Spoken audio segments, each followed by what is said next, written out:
তোমাৰ মাতো কি হ'ল হয় ৰ'দত থাকিলে অকণমান উঠি থাকে ভিতৰত সোমালে বহি যায় আজি দিনটো কি কৰিব তেতিয়া হলে নবককৈ ডাবিংটো উঠাই দিব লাগিব হাই তুমি যদি চাক মানে লিখি পেলাই বুজাব নেকি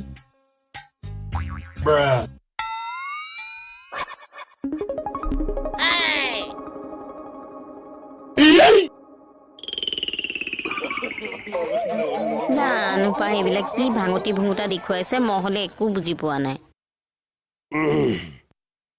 তুমি যদি এনেকে ফুচফুচাই কওক তুমি যদি চাকৰিটো পোৱা দীপাৱলীৰ দিনা মই ঘৰ এনেকুৱাকে সজাম খানাপাৰাৰ পৰা মানুহে দেখিব লাগে